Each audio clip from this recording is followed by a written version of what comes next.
ঘরের লক্ষ্মীর তো ঘরেতেই ঠাঁই হয় রে অরূপ। প্রফুল্ল তোর ঘরের লক্ষ্মী, তাকে তুই ঘরেতেই ঠাঁই দে, এইটুকুই আমি চাই। কনক, কনক তুমিও কি তাই চাও? প্রফুল্ল আমার ছেলের প্রথম স্ত্রী, তার সত্যি সত্যি কোনো দোষ নেই। আমি চাই সে বড় বউয়ের সম্মান নিয়েই এই বাড়িতে থাকুক। বুঝলাম, তার মানে প্রফুল্লকে দিয়ে রান্না করিয়ে আমার মন জয় করাবার বুদ্ধিটা তোমাদের সবার। সবাই প্রফুল্লর পেছনে আছো। ভালো ভালো, বেশ ভালো। তোমাদের যে এত বুদ্ধি আমার জানাই ছিল না। আমার ইচ্ছে করে তোমাদের সবাইকে আমি পুরস্কার দিই। জানো পিসিমা, আমাদের এই প্রফুল্ল আমার জিভের স্বাদ জয় করে মনটাও জয় করে নিয়েছে।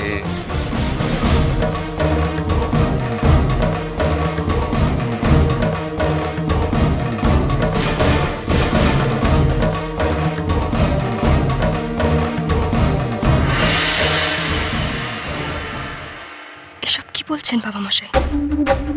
সত্যি সত্যি কি ভালো মন্দ খাইয়ে পুরো কি বাবা মশাইয়ের মন জয় করে নিল?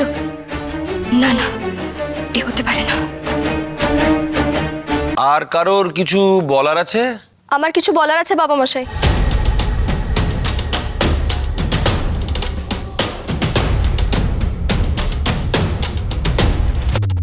যদি অনুমতি দেন তো বলি। বেশ তো, বেশ তো, বলো তুমি কি চাও। প্রফুল্ল এ বাড়িতে থাকবে? না বাবা মশাই,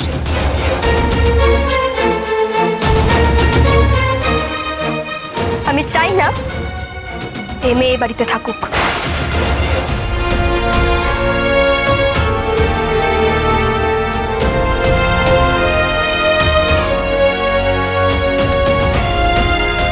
চাও না?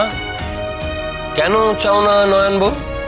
বাড়ির সবাই যখন চাইছে। আমি চাই না, কারণ এ বাড়ির মঙ্গলের জন্য আমি সাগরকে আমার সতীন বলে মেনে নিয়েছি, কিন্তু এই হাফাতে মাটির মেয়েকে কোনোদিনও আমার সতীন বলে, এ বাড়ির বড় বউ বলে মেনে নিতে পারবো না।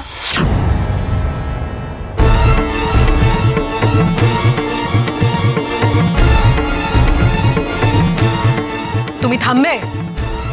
সব ব্যাপারে তুমি কেন কথা বলো? গিন্নি, তুমি ওকে বকছো কেন? আমি তো সবার মতামত চেয়েছি, ওর মতামত দিয়েছে। তাহলে ওই কথাই রইল, সবাই যখন চায় তখন আমাদের প্রফুল্ল মা এই বাড়িতেই থাকুক।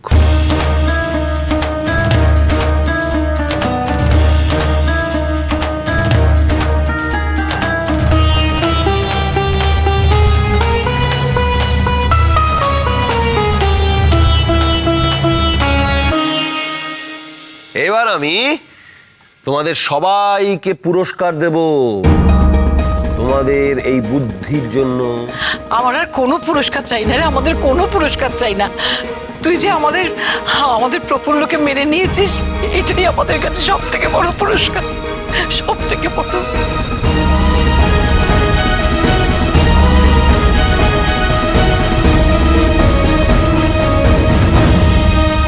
না না না পিসিমা, তা হয় না।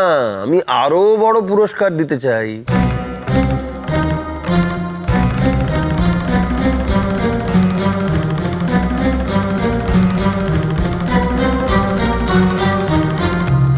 আমি কাঠিয়ার সাহেবের কুঠিতে যাওয়ার আগে সবাইকে বলে গেছিলাম যে প্রফুল্লকে যে আশ্রয় দেবে তাকে আমি বাড়ি থেকে তাড়িয়ে দেব। তাই পুরস্কার স্বরূপ আমি আমার সেই কথাটাই রাখতে চাই।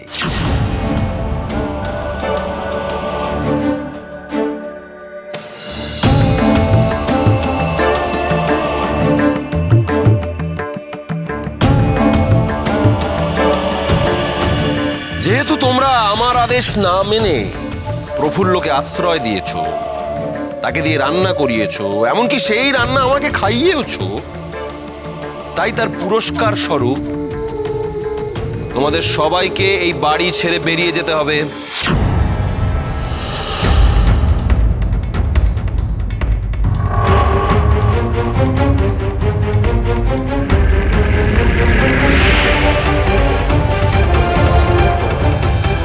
যাও যাও, সবাই বাড়ি থেকে বেরিয়ে যাও। গৃহকর্তার আদেশ যারা অমান্য করে তাদেরকে আমি আমার গৃহে চাই না, সে যেই হোক না কেন। এইসব তুই কি বলছিস সরব?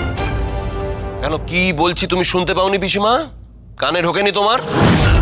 বুড়ো বয়সে কাশি বাসি না হয়ে দিব্যি পায়ের ওপর পা তুলে বসে খাচ্ছিলে, সেটা তোমার সহ্য হলো না? প্রফুল্লর জন্য দরদ একদম উথলে উঠলো তোমার। যাও এখন গাছতলায় গিয়ে ভিক্ষে করে খাওগে। কিন্তু কিন্তু বাবা মশাই, তুমি থামো।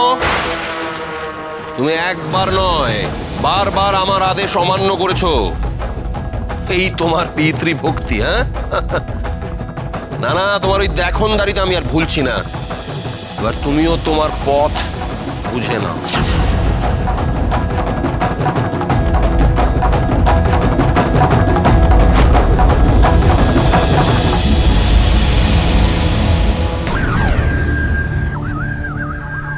যাও বাইরে গিয়ে দেখো যে এই জগৎটা কতটা কঠিন। এতদিন বাবার ছত্রছায়ায় ছিলে তো, তাই এই মেয়ের জন্য তোমার প্রাণ কাঁদছিল।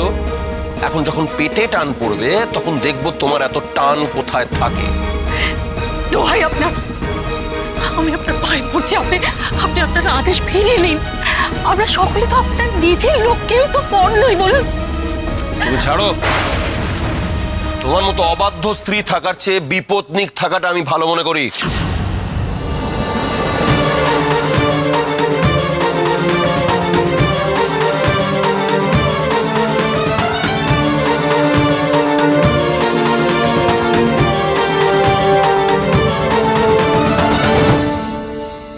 এটাই তো তোমরা চেয়েছিলে যে এই মেয়ে এই বাড়িতে থাকবে। হ্যাঁ, থাকবে থাকবে, সে থাকবে, কিন্তু তোমরা কেউ থাকবে না।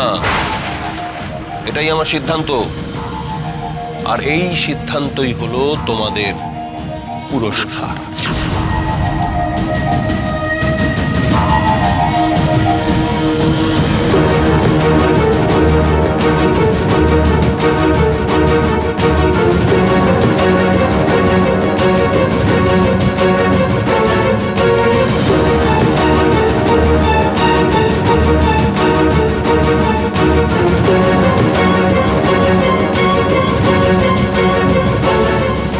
কি হলো? এখন তুমি চুপ করে দাঁড়িয়ে রইলে কেন? বলো বলো, তুমি চুপ করে রয়েছো কেন? আমি তোমাকে বারবার বলেছিলাম না, উনি তোমাকে কিছুতেই মেনে নেবে না।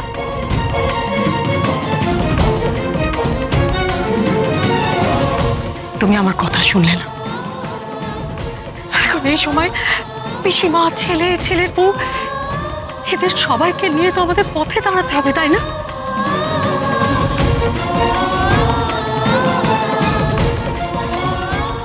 সংসার করার কথা বলছিলে না?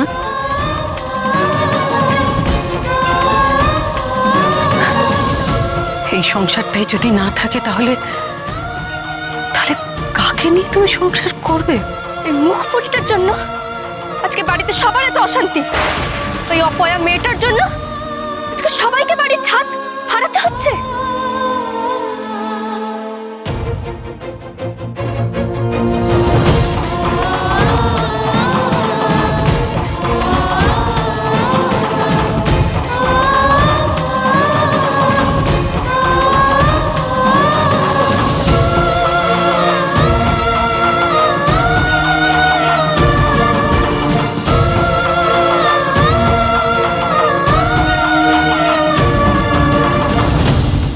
আমি এই মুহূর্তে এই বাড়ি ছেড়ে চলে যাচ্ছি, কিন্তু আমার জন্য বাড়ির লোকেদের এত বড় শাস্তি দেবেন না। শুধু গেলে তো হবে না, যাওয়ার আগে তোমার ব্রজর পা ছুঁয়ে প্রতিজ্ঞা করতে হবে যে তুমি আর কোনোদিন এই বাড়ির চৌকাঠ ডিঙোবে না।